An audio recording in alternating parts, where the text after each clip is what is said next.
And then we have occasionally my mother and father will appear in dreams, but I can tell that it almost feels like it's more about what they're up to than what I'm up to, you know. And occasionally they ask my help, you know, they'll appear in a dream and ask for my help with something, and I'll help, and my father will thank me courteously the way he did in life, you know, things like that. So, but you know, that's just part of my psyche now, that, you know, people come to me, and because I think because of what I've done, it turned out, what did you do with your life, John? I don't know. Have you ever heard of koans? So, you know, it's sort of like that's what I turned out to do with my life. Jane Hirschfield came on John JJ's program the other day, and beforehand we were John and Alison Atwell and Jane and I were chatting a bit, and I said, "Well, it turns out this is what you did with your life, Jane, isn't it? You know, she actually became the poet she set out to be, and has all these books published, and is now looking at and getting interviewed by people like John, and she had and I guess what I became is a Koan teacher, you know, and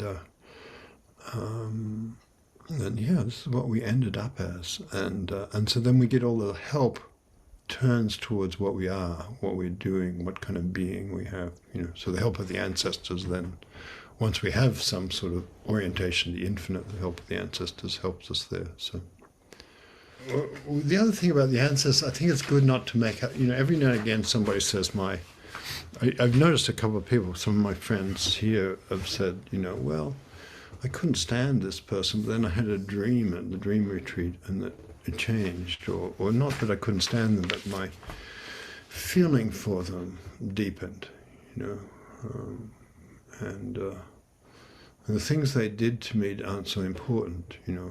I feel that, you know, the old, you don't carry the scent of old, you know, the old, the taste of old wrongs with you, not because it's foolish and painful for you, but because actually it just doesn't happen. It's not what happened.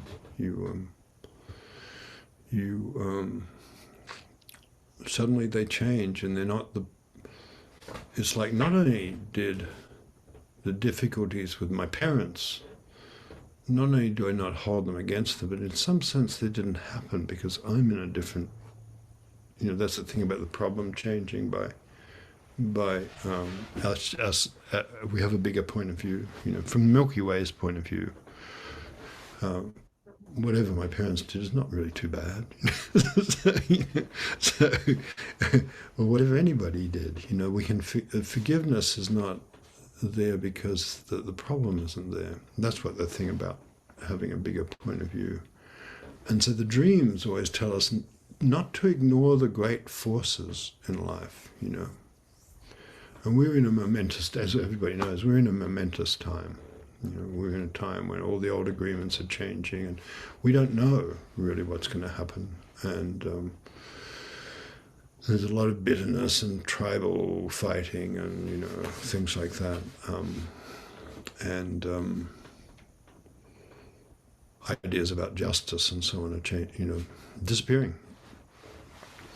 And then the new time does emerge out of us in a way, listening to the great forces that we're in tune with in our hearts and our dreams and our ancestors, actually. So our response, actually, when we do, this is the other side of the great Koan work, is that there's the sense of the vast freedom where, you know, the point of view of the Milky Way or beyond the Milky Way, the point of view from which the Milky Way's point of view is rather small, you know, the pan-galactic point of view, the vastness, the emptiness, but also and that's where everything's shining.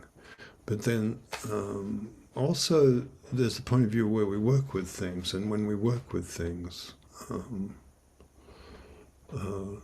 we work with things that we may have thought we didn't want to deal with, or you know, this part of life doesn't smell good or taste good, or you know, I disapprove of it, or you know,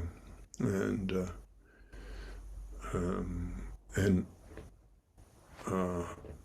in a way, the old injustices aren't forgivable or whatever it is. And it's not that they're forgivable, but we have a life that goes on, and everything we need is here. So it's like that. And so when we and that stuff's called shadow, and you'll see how spiritual communities in general try not to have shadow, not to deal with shadow, and you see that. The Catholic Church disapproves of sex, so its biggest destructive scandals are all about sex, and things like that. But Buddhism disapproves of lots of things, and you can just see how people spend. One of the things we've done that marks us as a school is we've tried to include all of life, and not say that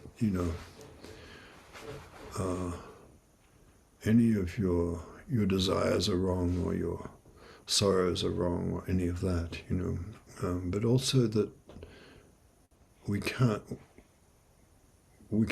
damp them down, but we can't also parade them about as a cause either, so the shadowy dark materials have a tremendous amount of energy, and in some way we have to include them without surrendering to them like that, So, and the new time arises out of that. So we can tell that new times, it's hard for things to come.